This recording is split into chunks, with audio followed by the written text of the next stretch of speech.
First of all, a great turnout. Thank everybody so much for coming. This is, I don't think there's anything more important right now for our community, but my name's Matt Ryan. I was born in Sacramento in 1971.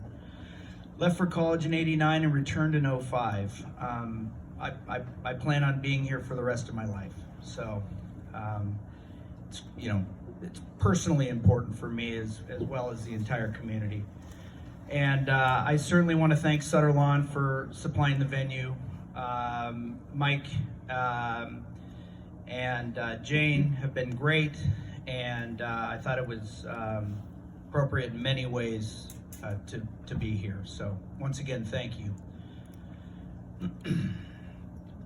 Tonight's meeting is critically important for our collective future. In the hopes of changing the discourse, tonight is not going to be about finger pointing. It's not going to be about ambushing any particular individual or organization. It's not going to be about tribalism, and it's not going to be about a zero-sum result, because that is failing. So as the organizer and frankly self-appointed moderator, we gotta, we gotta keep this productive. All right. So I just don't want to devolve into the acidic discourse that is so pervasive in today's society. So what is tonight about? Tonight's about a lot of things. I've identified a few. I'm sure we'll get a few more. But it's about identifying the problem, talking about it, looking in the mirror, admitting it. It's about embracing compromise. It's about listening. It's about finding a collective solution. Hope you all find that agreeable, because at the end of the day, I don't believe public safety is a partisan issue. Kate Tibbetts, James Raleigh,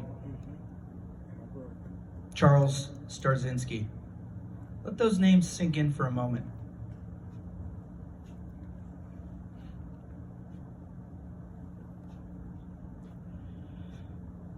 Kate Tibbetts was raped and murdered in Land Park by a man with a long criminal history that was released early. James Raleigh was killed in Carmichael by a homeless man under the influence. Charles Starzinski was killed at Sutter Lawn by a man with a pending felony charge, released from jail. AB 109, also known as realignment, passed in 2011.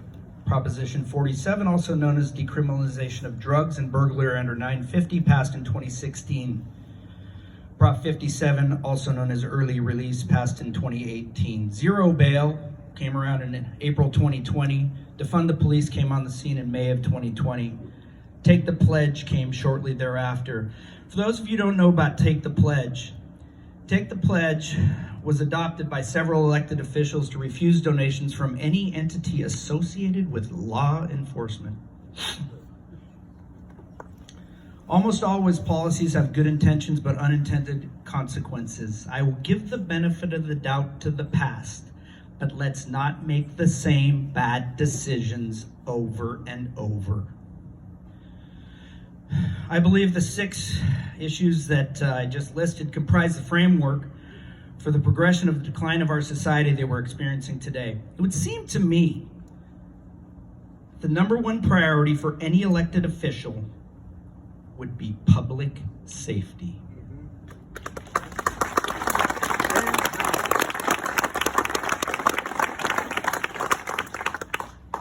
It's just simply the foundation of a civil society. To bring this full circle and for meaningful change to actually take place, public safety must be the number one issue also for the citizens. Very important. If this community wants to begin to affect change, public safety must be number one. We need to collectively agree that the social experiment, otherwise known as realignment, decriminalization of drugs and theft, early release, zero bail, defund the police, capped by Take the Pledge, is an 11-year failure.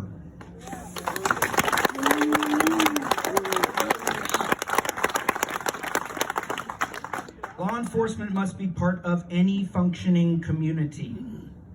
Demonization of law enforcement is what we have today. Criminals are really smart, hatefully smart. When they see and hear the narrative gaining traction, they become emboldened and more brazen. It plays a large part in why we're here today. So I have a few questions for the audience. How many of us present feel less safe today than they did yesterday? How many of us look over our shoulders more often? How many of us may circle the block to avoid a suspicious person or vehicle? I like this one. How many of us think twice about, no, I'm sorry, I got lost here, hang on. Here we go. How many of us have witnessed shoplifting at CVS and Rite Aid and had to explain to our kids, oh, that's no problem, that's fine? How many of us think twice about our kids walking the neighborhood at any time during the day? How many great people, this one's really important too, it hits home for a lot of people here. How many great people that we personally know and love have left this once great city? How many more will leave? East Sacramento residents made a calculated, eyes wide open choice to move here. East Sacramento is a front yard neighborhood. We like to walk our dogs, ride our bikes, take multi-generational walks with loved ones. And my favorite, attend impromptu gatherings on a neighbor's lawn that always turns into dinner and drinks. That's why we're here. That's why we're here.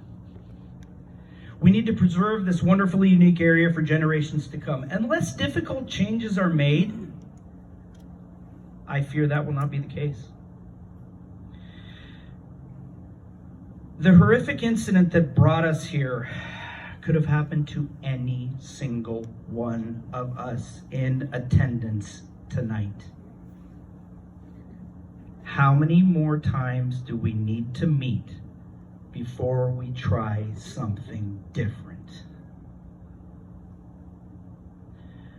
I'm just going to close it by saying, if not now, when?